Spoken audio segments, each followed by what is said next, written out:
আলহামদুলিল্লাহ রব্বিল আলামিন ওয়াসসালাতু ওয়াসসালামু আলা রাসূলিহিল কারীম খাতামুন নবিয়্যিন সাইয়্যিদুল মুরসালিন।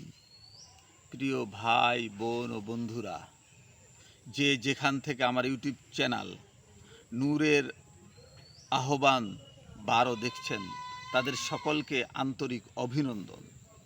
এই চ্যানেলটিতে আমি সব সময় ইসলামের কিছু ফজিলতপূর্ণ কথা বলি।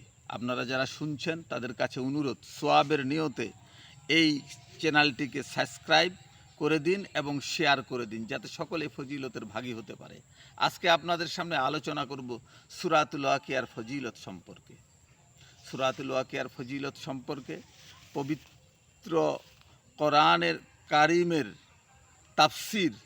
তাফসিরের কাসিরের মধ্যে বর্ণিত হয়েছে, হজরত আবদুল্লাহ ইবনে মাসুদ রাদিয়াল্লাহু তাআলা আনহু শয্যাশায়ী ছিলেন, অন্তিম শয্যায় শায়িত ছিলেন, অনেক অসুস্থ ছিলেন।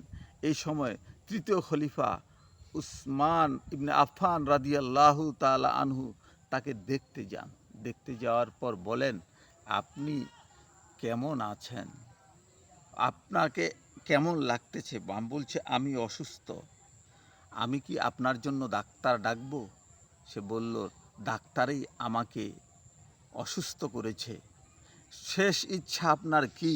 হযরত আবদুল্লাহ ইবনে মাসুদ বললেন, আল্লাহর রহমতের আমি আশা করি। এরপরে হযরত উসমান রাদিয়াল্লাহু তাআলা আনহু বললেন যে, আমি আমার খাজিনা থেকে, অর্থাৎ বাইতুল মাল থেকে কিছু আপনাকে দান করতে পারি? হযরত আবদুল্লাহ ইবনে মাসুদ বললেন, তাতে আমার প্রয়োজন নাই।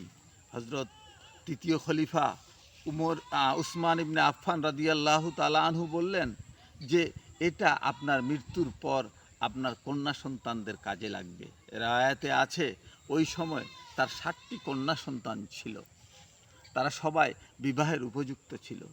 তো হযরত আবদুল্লাহ ইবনে মাসুদ বললেন, না, আমি আমার কন্যাদেরকে বলেছি তারা যেন প্রতি রাত্রে সূরাতুল ওয়াকিয়া পাঠ করে। কেননা রাসূলুল্লাহ সাল্লাল্লাহু আলাইহি সাল্লামকে আমি বলতে শুনেছি, যে ব্যক্তি প্রতি রাতে সূরাতুল ওয়াকিয়া পড়ে তার ঘরে কখনো অভাব আসে না, সে রিজিকের অভাবে থাকে না, সে পরমুখোমুখি হয় না। আল্লাহ রব্বুল আলামিন পবিত্র কোরআনের এই সূরাটি আমল করার তৌফিক দান করুক।